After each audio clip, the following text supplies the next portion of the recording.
I'm starting to host a healing circle for women to talk about their experience with narcissism sociopathy, to provide a safe space for us to discuss these things and to flesh them out, and then to have our conversations help us to strengthen ourselves and develop tools to handle these behaviors in our daily lives. I'd like to share an experience with you as perhaps this may be useful, and perhaps it may trigger a memory of your, maybe it might help, it might resonate. Um, so my experience with narcissism sociopathy goes back to my parents, who were terrifying people. They were absolutely narcissist sociopaths, incredibly just sociopathy. I mean, sociopathy is the full absence of empathy. So one such incident, I had a teacher in school whose name was, I wrote some notes, so please pardon me. I had a teacher in school whose name was Miss Claw, and she was also a really brutal, terrifying woman. And she liked to, I will never understand what this is, but it's clearly a lust for power. And narcissist sociopaths lust after power, and they need to have power over people because they are actually small, shitty, dog shit trash cans, and they don't have any real character or goodness in them. And so they fake. They fake to the world a persona, but really what they just need to do is just have dominion over people, and to make them to feed their ego. So what she liked to do was she would order someone from the class to make her tea every day. And she was a teacher that we had to interact with every single day. She was a kind of a homeroom teacher. So she would say every day, "And who will make my tea today?" And she would pick someone, and they had to go make her tea and bring her cup of tea, which just it's just so disgusting. Okay, so one day, one of my classmates was chosen, right? And she goes to go make the tea. And as she was making the tea, that involved that she would had to walk down the stairs from where we were to another level of the building, where there was a tea cart with a pot of boiling water and various things, where she would make the tea and then bring it back. While this was happening, we all, I don't know why this was, but we were walking, brought out of the classroom to go somewhere. And so the walking took us past this student who was busy making Miss Claw's tea. And as we walked past her, something went awry, something went awry, and the boiling pot of water tipped over and spilled all over her legs. And she was screaming in pain at this absolutely fully boiling, rolling boil water spilling all over her legs, burning her legs. I still remember, and I'm still horrified, and I physically feel pain over witnessing this, which was just absolutely horrible. And Miss Claw literally said about this that, oh, she's complaining and she's over dramatic, and she was described as being, Miss Claw poo-pooed. They didn't immediately rush to her aid. Miss Claw did not immediately rush to this student's aid. We're all standing there dumbfounded, not knowing what to do, which children, we're I don't know, I don't know, maybe we were 11, I don't know, right? And, okay, people don't, okay, so this was described as, Miss Claw described it as the student who was screaming in pain was just being over dramatic. That her response to the boiling water all over her legs, her bare legs, was over dramatic. I was horrified by this, and I didn't, of course, didn't know what to do with this. But I was also dealing with a home that was entirely hostile, and my parents, who were brutally abusive to me. So I didn't have an immediate outlet to ask for help. I didn't, and there weren't any other teachers I could go to that I knew of. I didn't know of any teachers I could go to because they all, I really, I don't understand this whole sick environment that we were in, this warped environment.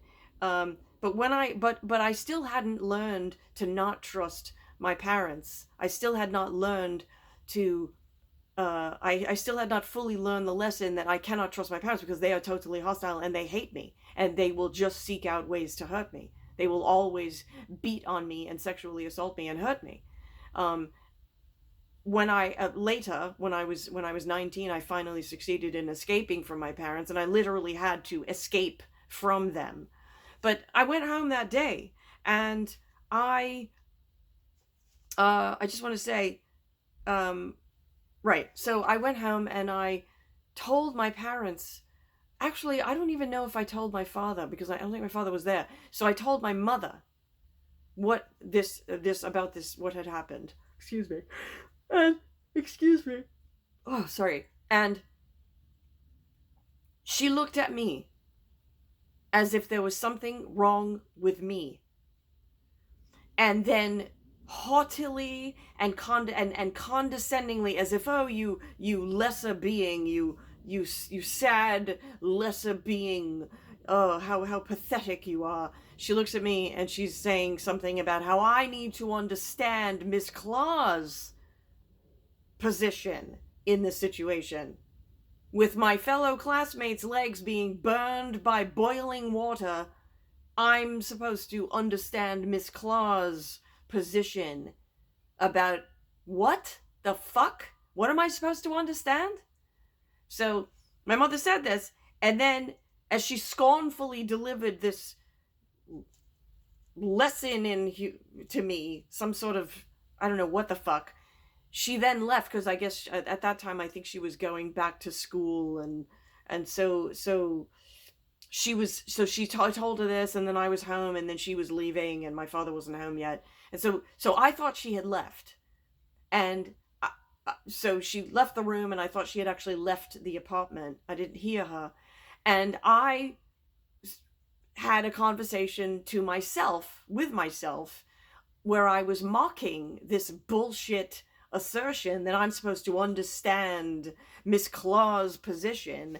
And so I was saying to myself, I was mocking this idea, and I was saying, oh, poor Miss Claw, poor Miss Claw. And I was saying this to myself, in my anger at being the betrayal, my mother's betrayal, because my mother didn't give a fuck about how I felt about it. She had zero empathy. She's a fucking sociopath. She didn't care about how I felt about it. She didn't care about the burning legs of my classmates. She didn't care about any of this stuff. And she was taking the side of the abuser. I should have, but I was still not fully comprehending how much that my parents hated me, and they violently hated me. So I'm doing this, and then all of a sudden my mother walks back into the room and looks at me with this look of hatred and the threat that she was going to really hurt me, and this disdain and this rage that how dare I have the impudence to make fun of Queen my mother and Queen Miss Claw, and how dare I have the impudence, the unmitigated gall to mock these great queens of women, and how I don't understand anything. And she's looking at me with this terrifying threat in her eyes of brutality, the threat of brutality, that how dare I make the atrocious, unacceptable assertion that I should there would be something wrong with it, and that there was something wrong with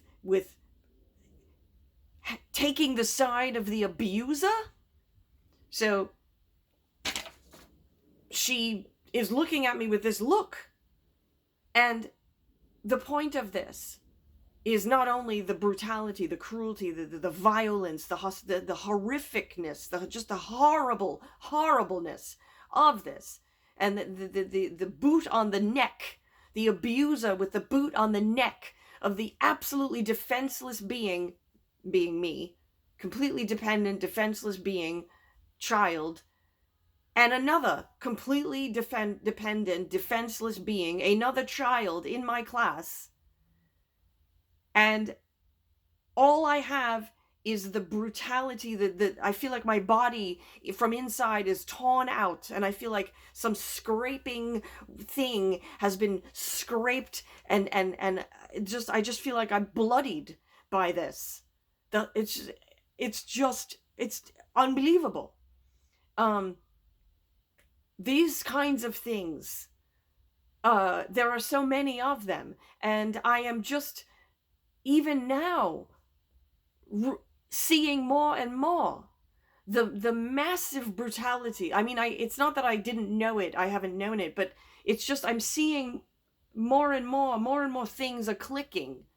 My mother was an obsessive. Not only was she an abuse, my father was a violent abuser, but so was my mother, and she was an enabler, and she was also a violent abuser as well.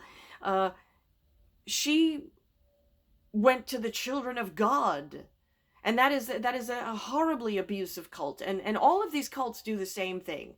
They separate, they put the children in a room, they make you have children, abuse is part of how they operate.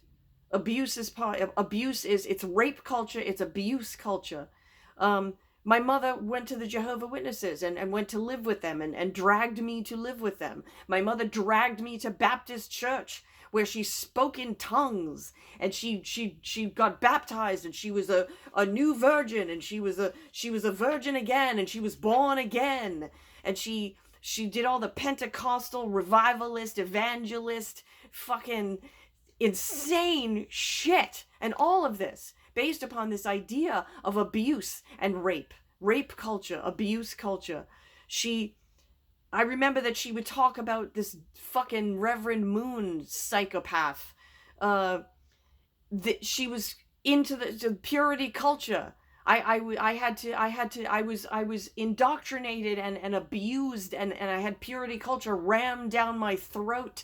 My father was absolutely fully a purity culture devotee. He never said it, he didn't have to say those words, but everything he said was all about this concept of the purity, and that I was going to be kept away from, I was not allowed to engage in society normally. I wasn't allowed to socialize normally because that would make me tainted, and they were going to keep me in a box, untainted by associating with all of those people. So, this stuff, this is so deep and so ugly and so horrible. So anyway, I have a group that I'm creating. I have a room that people can come to, a virtual room that people can come to, a healing circle, women. I want, it's for women, a women's healing circle. So please DM me and join if you like. We're starting with Tuesdays at 7 p.m. virtually Eastern Time. Tuesday, 7 p.m. Eastern Time, we're starting virtually. And I'll put in the notes of this video where I can. I'll put the notes of the if I can, I don't know if I can, I'll put the notes of the room. But otherwise, just direct message me if you'd like to join. And I'm creating a community where we raise our narrative, and we raise the narrative, we raise the discussion, and we talk about these things honestly and forthrightly, and we provide I'm providing a safe space where healing can happen.